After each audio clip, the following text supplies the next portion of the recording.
Am I the only one suffering from Candace Owens fatigue? Now, before I get into this, please don't forget to hit the like button, comment on this video, share this video, and if you still haven't, please subscribe to this channel and hit the notification bell for updates. Okay, so with that out of the way, yes, I did watch the interview, so-called interview, with Nick Fuentes on the Candace podcast, and I wasn't going to do a video on this, but then it just years and years of this woman.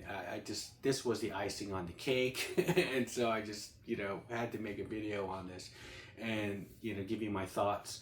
And one thing I could say, the first hour was very cringe, very difficult to get through, and there was a whole lot of nothing. Here you have this guy who's very controversial with his views, and he's very politically astute as far as issues regarding Iran, deportation. He has he's very opinionated when it comes to politics and everything, and he's been in the game for a while, and so you think that she could look at this guy and go, this is going to be really good for my audience, but she made it all about herself because she is an egomaniac, and she she is she there's a lot of pride and ego with Candace that but I would hope to think that this really punctured, or I think a lot of the things that Nick destroyed her with hopefully could give her a little bit of humility, because she doesn't have any, for one thing. However, the first hour was her going back and forth with Nick, like, no, you texted me and this clip and that clip that you said this about me and that about me, which nobody cares about their beef. That whatever he was saying on a show, and she said something, and she was making the whole first hour about that. I was just like, wow. And then you could see on his face later on, like, wow, I can't believe I'm here doing this, and trying to explain his position, like, no, that wasn't at the right timeline or whatever. I was like kind of tuning in and out on this, right? And then, okay, so after that it's cleared up. No, there's no more talk about Iran. I mean, there was an origin. She was kind of acting like, oh, well, I don't know who you are. Even though behind the scenes that she was having this back and forth with him. Please tell me your origin story. It's stupid, right? Someone who has a podcast inviting a guest over, you're gonna look up some information about this guy. So she's doing that game, and so it gets to the point where how he made his claim to fame with his views on Israel, and then he was fired, and here and this and that, and okay, then after that was all said and done, what are your thoughts on interracial marriage? Because she's into one. And then he has his views on that and everything. And because his views don't match up with hers, she just starts attacking him, whatever. You know what I mean? And it's just, and he had some valid points of why he feels the way he does. But she would just discredit him with something very her reasoning would be very nonsensical. So he would say something like, well, I want my grandchildren to look like me or whatever, and I still want to be a part of the lineage or whatever. And her answer to that was like, well, you'll be dead anyway, why do you care? Just like, that's not the point, but I could see where he's coming from. He just kind of everyone else has been in that bloodline and everything, and he just wants to keep it. I mean, that's his personal thing, or his opinion, and whatever, and she's taken everything personal. And this is the one thing, she starts getting in her feelings, and she starts playing the victim, and some of her libtard ways are kind of like popping out. you know, and he would get her to be the very thing that she is supposed to be against, right? Because all of a sudden she is not this Democrat leftist that she was in her past. Now, one of the things that Nick said when she just started saying, well, you're not dating, or she was asking about dating and that how she's married and you know, I got a husband, I'm a trad wife, you know, she's checking the boxes of what to be as a conservative, right? I go to mass, okay, you go to mass, okay, that's fine, blah, blah, blah. And then, oh, so you're not dating anyone, blah, blah, blah. And then he kind of goes into this whole thing about, I don't want to drag a wife and kids into my chaotic life, right? And there are people doxing me and trying to kill me. And right when he said that, you know, I look at her because if you take a deep dive on Candace Owens' origin story, she was the creator and owner of this website called Social Autopsy, which was a doxing database, right? Where people anonymously say you said something dirty online or offensive about, I don't know, midgets or something. You said something about midgets, and then someone could take that, or you did a video and you said something, and you know, you could submit this into this doxing database, and you could put all their information, where they live, where they go to school, where they work, and blah blah blah. And employers could look at it like, oh, he said this, I'm gonna fire him. You know, that is her, where she's coming from. And so, you know, it's a doxing database, right? Very Orwellian, and even liberals at the time were saying, wow, this is way, we're not on board with this, and they threw her under the bus. And so that was like 2017, 2016, 2017, and she was, because of this whole thing, Gamergate was happening and all this stuff, and she was kind of involved in that. I don't really want to share on that because I don't really have all the information on that, but I know that she was a part of something about Gamergate. But with the Social Autopsy website, you know, a lot of liberals weren't getting in on that, because it's like, hey, I could say something now and be crucified later for it, you know. And so this is her thinking, this was her idea, coming up with a website like that, right? So it's very, you can just kind of see where how much of a control freak or maniac she is, and psychopath. And so when he said that, you know, the first thing that she says to him is what a lot of liberals do, is self-project, right?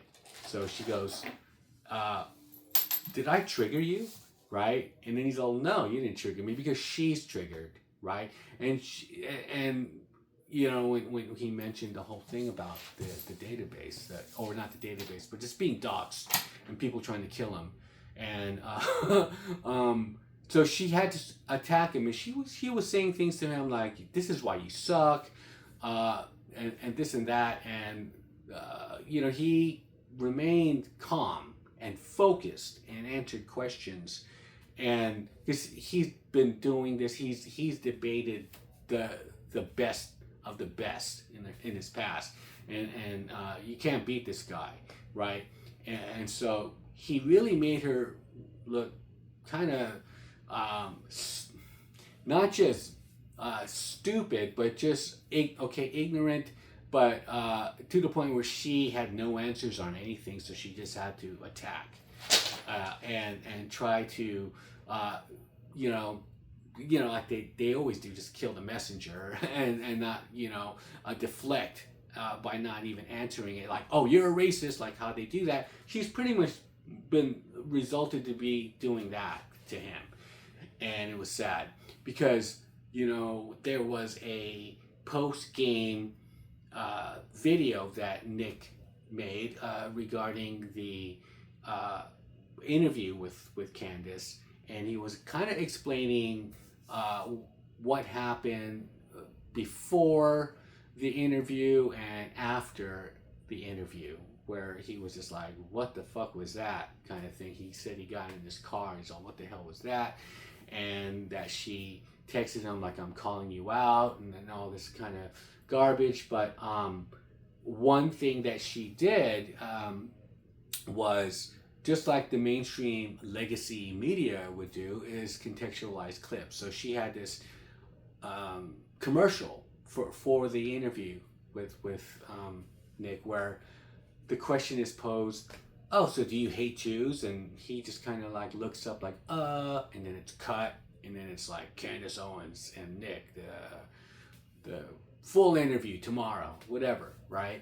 And that's not what happened in the real interview. And he plays it when she asks him like, so do you hate Jews? And he's like, I don't hate Jews, I don't hate anybody, you know. And then that kind of just shows you what kind of person she is, where she's very dishonest, where she is playing the same game as these as the legacy media did with Trump and the whole there's good people on both sides, right? And the clip was cut where he was saying, I condemn white supremacists and skinheads and all this and that, and they just kept on playing, oh, he thinks they're good people or whatever, you know. And he even still said this idiot here, this old man, this with dementia, was saying, oh yeah, you know, he said that in Charlottesville, and it was already debunked, and everyone knew that it was just a sliced edit, and she was doing that too.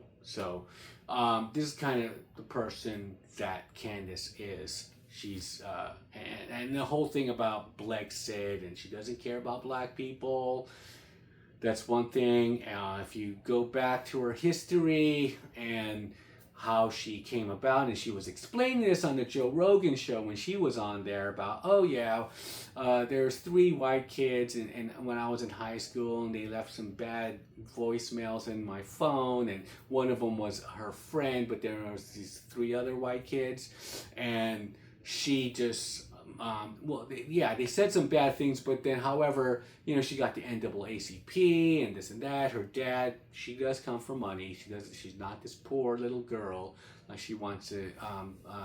It's not part of her story, and they sued the school board or something. She got $37,000, and she was all over the place. But she had the NAACP speaking for her. But when she was on Joe Rogan's show, she was all, yeah, it was just like all these people just started popping up, like the NAACP.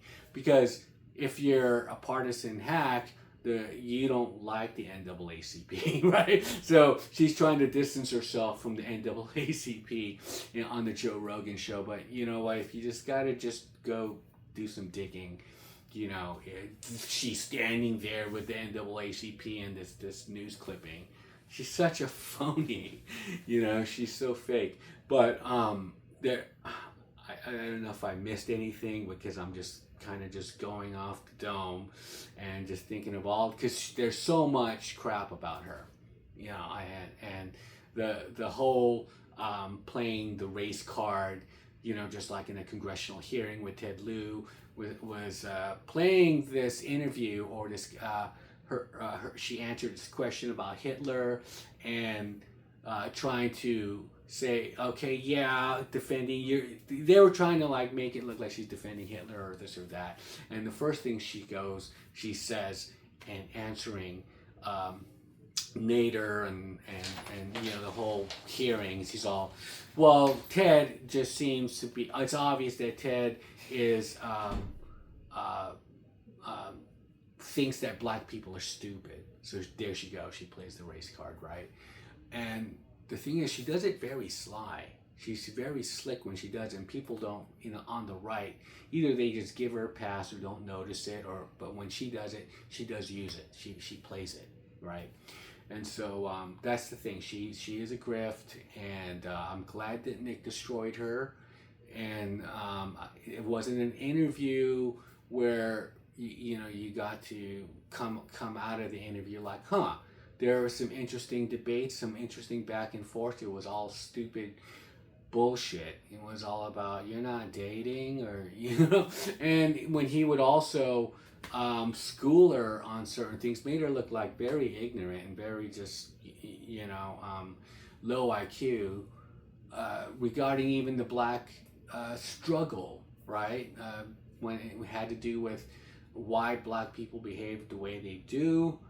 Is it black culture or is it intrinsic? His story is he believes it's intrinsic, while she says it's black culture. Because like when you listen to her speak about black culture and everything, it's always just about LBJ, father absence, LBJ. That's her talking point all the time, but it doesn't go anywhere else. But when somebody else like Nick brings in something else to go, perhaps, maybe, but see, she has no humility.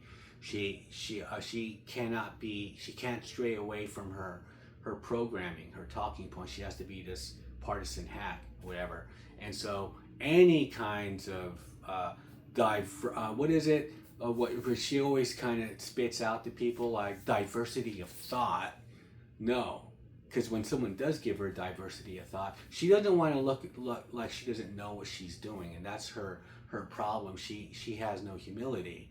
You can't teach her anything. She has to be right all the time.